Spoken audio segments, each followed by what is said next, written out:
I will introduce our next speaker, Mrs. Joshi. She is the Chairperson and Managing Director of the Shipping Corporation of India. Welcome on stage. Good morning to everybody. I'm sure yesterday's most engaging evening has left us completely enthusiastic and energized to talk about business today. I thank Mr. Trevor Pereira and the Maritime Standard for giving me this opportunity to express my views in front of you on assessing the short and the long-term picture. I have a little disadvantage with my height, so I think I'll have to move out because I'm not able to see the presentation from there. So this is what talks about change and resilience. You should be able to move fast when the situation changes without feeling conscious about it. And not feeling disadvantaged either.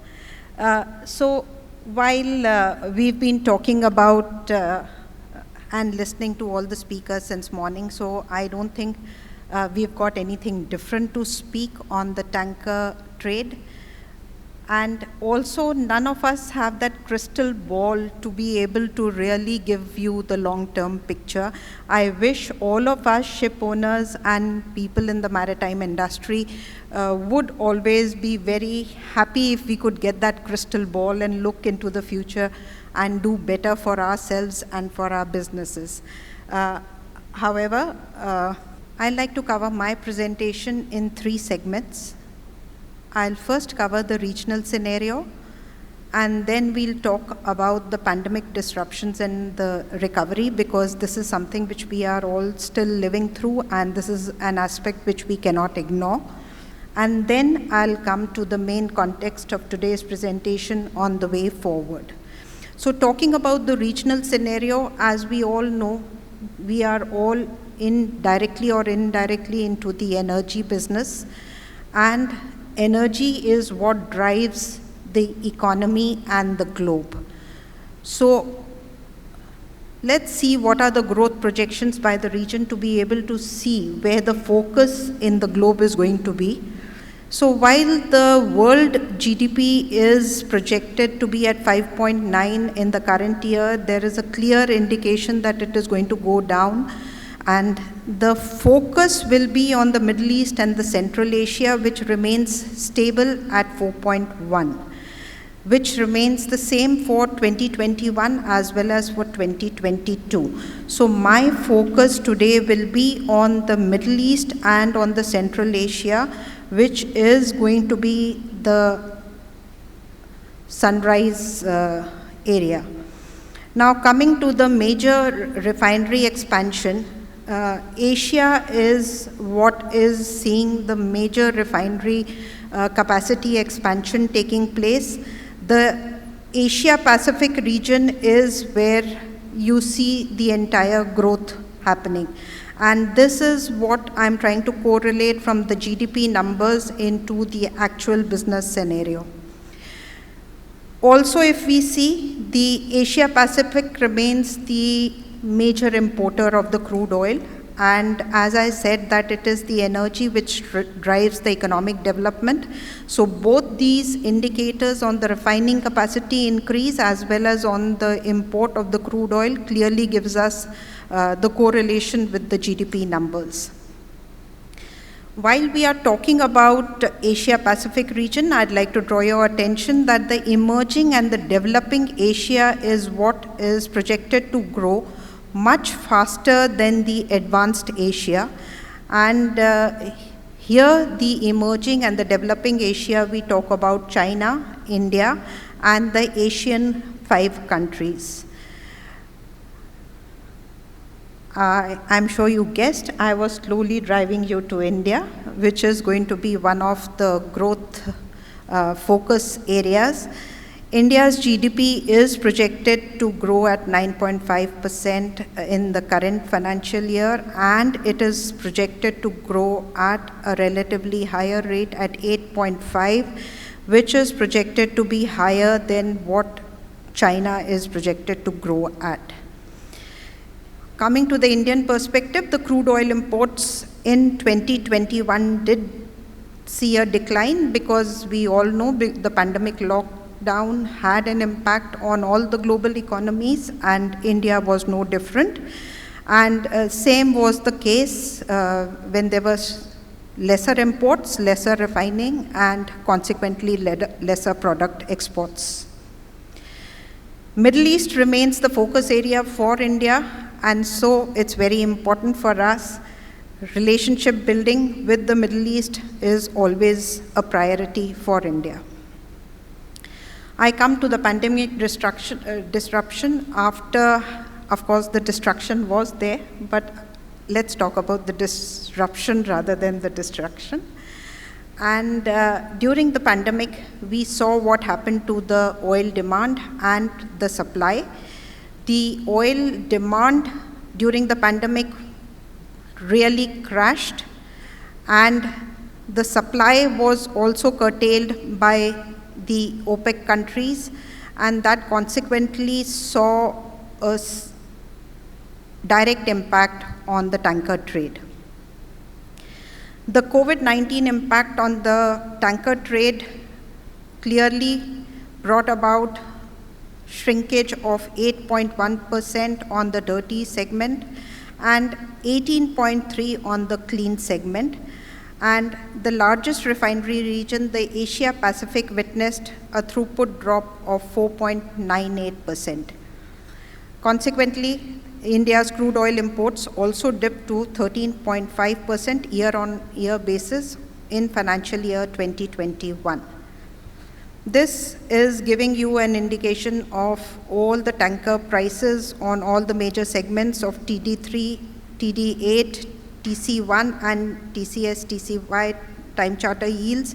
You can clearly see that after a spike in April, which lasted for about a month or so when there were windfall gains for most tanker owners, after that the tanker market substantially crashed, and we've not seen recovery so far.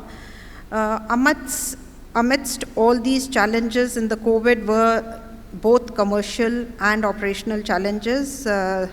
Obviously, with the crash in the time charter yields, earnings have become very dear, and there are negative time charter yields in a lot of cases.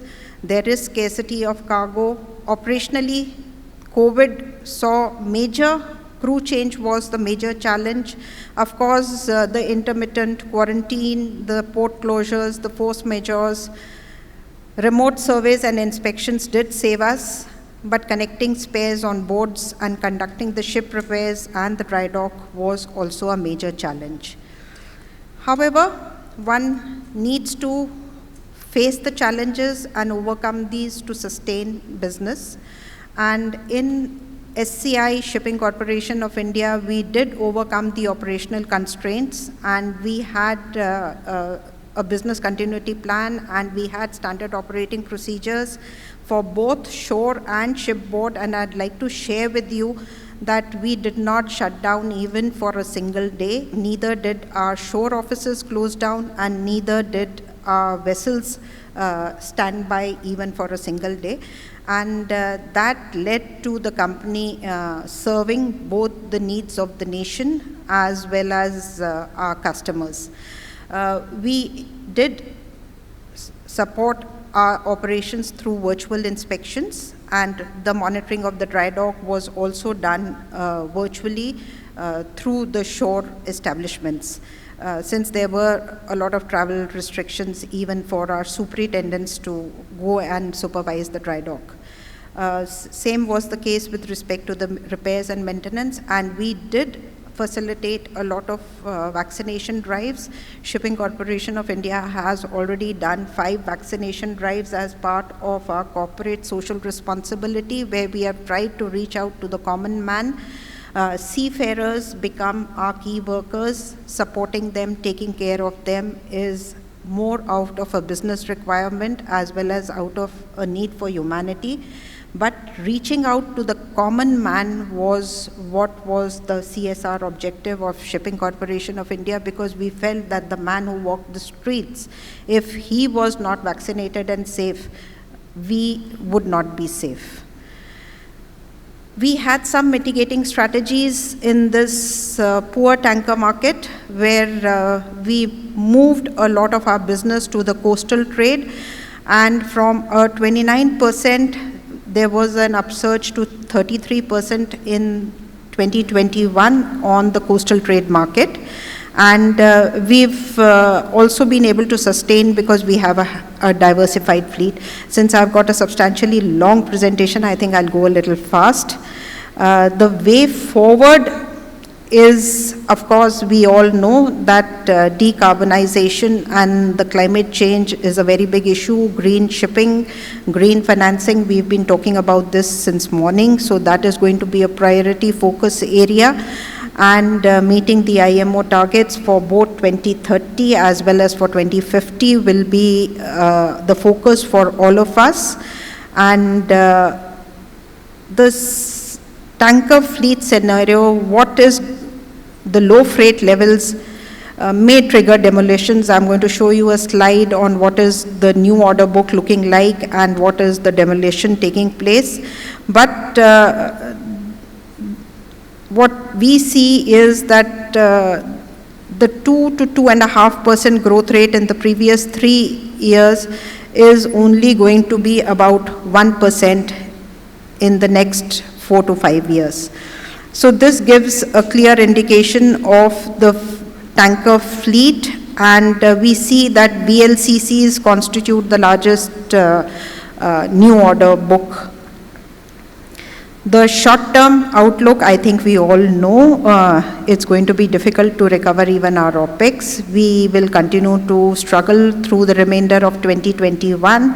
As Clive gave in his introductory remarks, the second half of 22 is where we see recovery happening, and we look for stability in 2023.